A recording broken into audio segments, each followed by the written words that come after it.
Hello, and welcome to Brewskis and House Keys. We are here at Remax Alliance in Old Town, Arvada, and I am Nicole Kostelecki. And I am Nick Papantanakis. So, how's it going? Really good. Really, really good.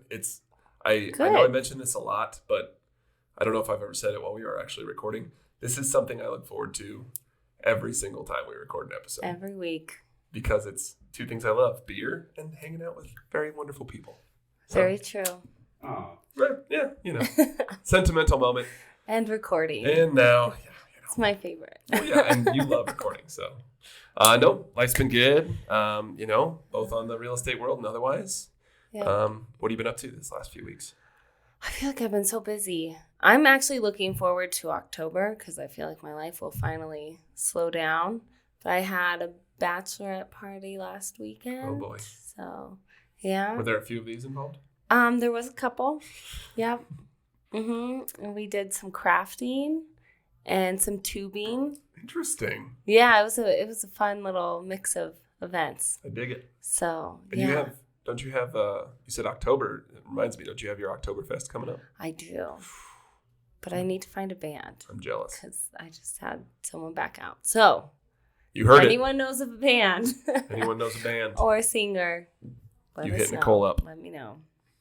Yeah, how about you? Well, I think my favorite thing that's happened in the last couple of weeks is going to the last preseason Broncos game on Saturday with my wife.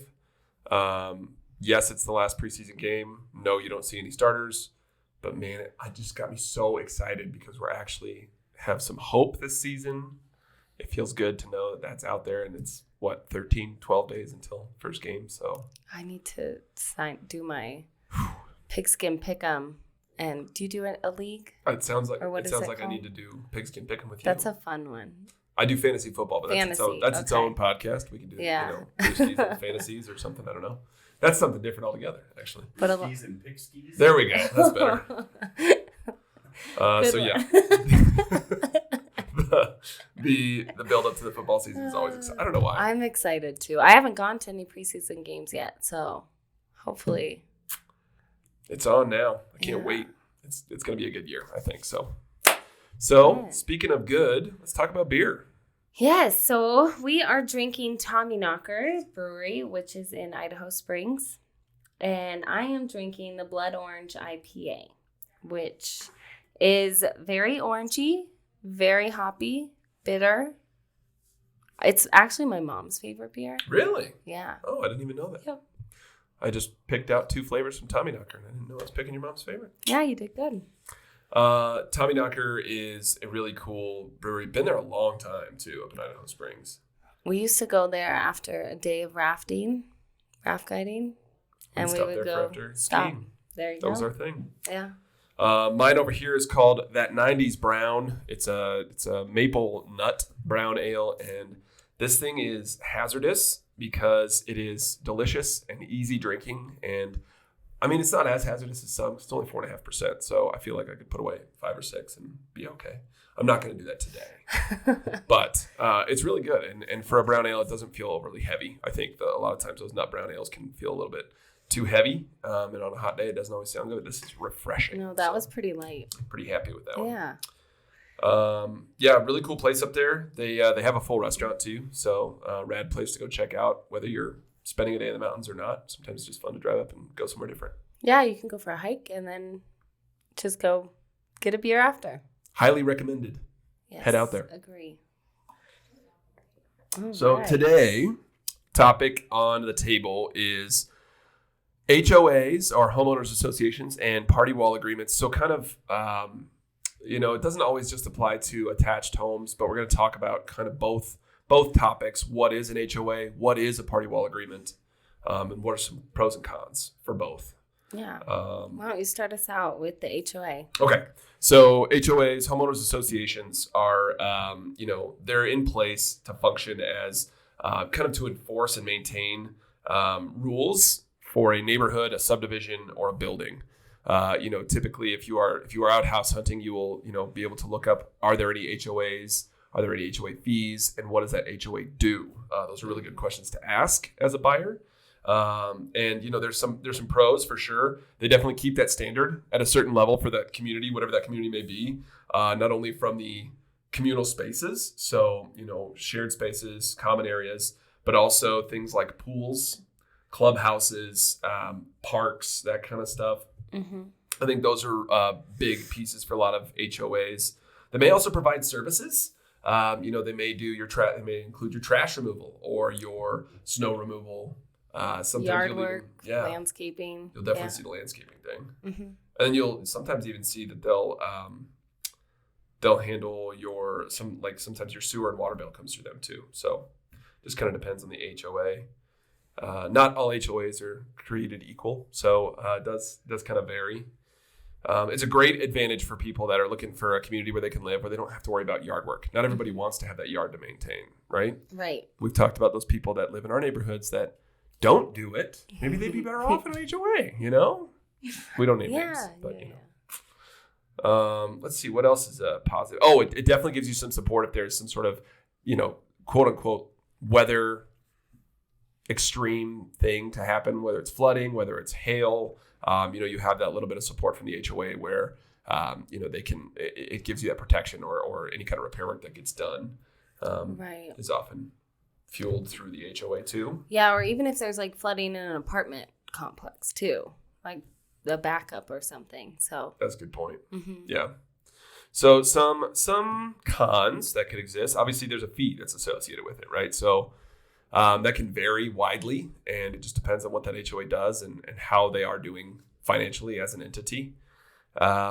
Some of those newer build communities, and we did a new build episode a couple episodes back, they have those HOA fees relatively low compared to some others. But what you see from that sometimes on those new build communities is that they'll have maybe low HOA fees and you get a lot out of it. But then those property taxes are significantly higher than they might be in other areas. And so sometimes those new build communities will actually work those fees into those taxes so that they can guarantee that they get paid. And we have a guest in the room today, our managing broker, Phil, mentioned right before we started recording that, that's by design. So, you can really, as the collector of those fees, you can ensure they're going to get paid if it's based on taxes. Right. If there is some sort of foreclosure market or extreme. So it's just important to look at it and make sure you look at both fees, your taxes as well as the HOA, and just know what you're going to be paying.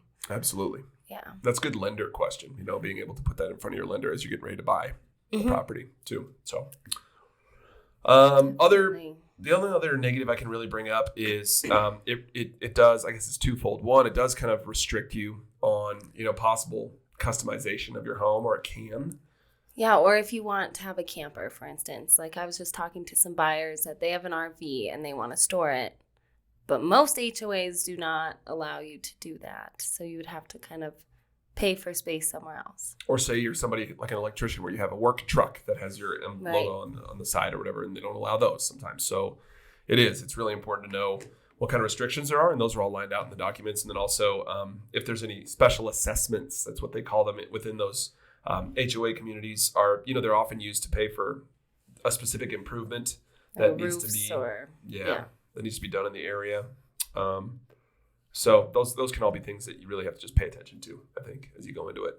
Definitely. So how about party wall agreements? All right. So a party wall agreement is a contract between the homeowners. So it's a little bit different where you actually have an agreement with all the people that are part of the party wall. So this can be a duplex or maybe multiple attached homes, so 3 or 4. We've also been seeing it in some new builds, like that episode we talked about. Sabelle does it with their new builds, that they have a party wall agreement. So that's kind of where you see them. And the positives, I guess, are it's less restrictive than an HOA. Totally. Yep. So everything's going to be unique. It's all agreed upon between the people that are living there. So if it's a duplex, you guys both have your agreements between each other.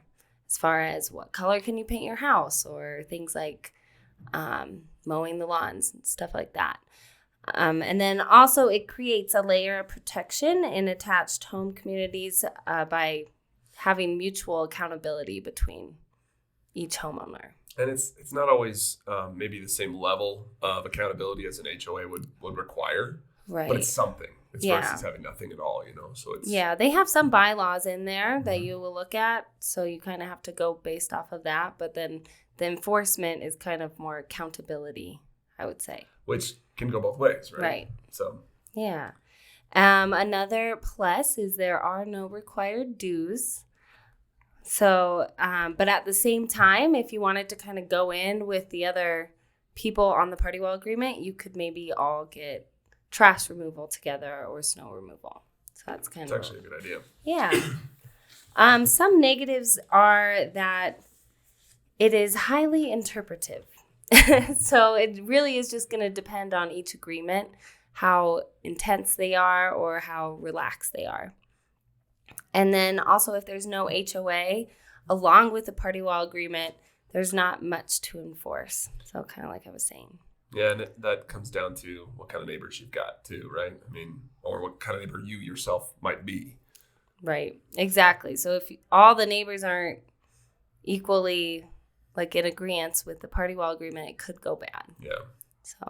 So it's a little riskier, right? Right. I agree. But less restrictive at the same time. Kind of like if you were to have a single family home without an HOA. Right. Yeah. So there's a fit for everybody. Some pluses and minuses. Correct. And then this is also a good point to make is usually when you write a home on, well, always when you write a home on a contract, and or write a contract on a home, if there is an HOA, then you'll have a chance to go through those documents and decide if you want to move forward or not. That's a very good thing to bring up, that there's that block of time where you'll actually have that opportunity to, that can be an option for you to say, I don't agree with these, or I don't like that I can't paint my house, pink, grape purple. So I'm gonna back out of this deal. And there's no real recourse on that contract because you do have that option as a buyer. So I'm glad you brought that up. That's good. Yeah. As far as the almighty question of, should I live somewhere that has an HOA or party wall agreement, or should I not? It really depends. It depends on your situation, how much work you want to put into your house or how much work you don't want to put into, I guess I should say, the outside of the house. And then if you want amenities or not. That's huge. I was talking with a couple buyers I'm working with right now, and part of their decision-making process on how we are, refining this search for them is, I'm not sure that I care about having to maintain my yard. I don't have that desperate need to have a green front lawn in my house that I take care of. And I was like, that's good to know. It's really important for us, the agent, to know that, because then we can make sure we're looking at places that have that done for you. You don't have to worry about it. I have some friends that literally moved to an HOA because they were sick of taking care of their lawn. There you go. Yep. I met a fellow dad at the park yesterday with the kiddo, and he was talking to me about, they used to live out in Reunion, which is a community, for those of you that don't know, in kind of East Denver, out kind of near the airport direction. Huge, amazing parks. And that's the bulk of what the HOA is for, is what he was saying. He's like, we want to move somewhere without an HOA. But I will say, man, those parks were incredible, because they have 2 little kids, he and his wife. So he's like, man, those parks were incredible, that we loved having it, but a lot of the other pieces of it they didn't like. So, because he had a boat, he's like, and I couldn't park my boat out there. See, there you go. Everyone's different. You just got to think about what you want in a home. And your needs may change. I mean, once they had kids, the parks were important, but the boat was also important. I don't know what the motivation was, but everybody's different. So is it better to live in one or not? As always, the answer is what's right for you. Right. I guess. So. All right. So that kind of wraps it up for us today. As always, thank you for listening or watching, or both. In some cases, thank you, Phil, for joining us and giving us all the support and love over there. And thanks. You know what we don't do enough? Thank our you, Nico. Engineer, podcast guru, master, Nico. Cheers. Thank you, sir, for all that you do as well. Making this actually happen, basically, is what it comes down to. Because Nicole and I talk in rooms often, but it's rarely recorded. It's actually never recorded unless Nico's there. So, and then a big thanks to Tommyknocker. I mean, delicious beer on a happy day like this, go check them out. They're up in Idaho Springs. We'll make sure the address is available here somewhere in some fancy graphic central area. It might not be right here, but it's going to be close by.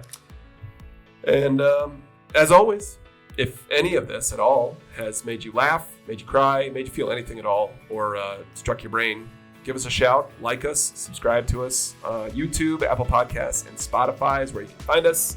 And still website coming soon. Stay tuned. We will have that up hopefully soon. And as always, thank you. Yes, thank you. Cheers. Cheers.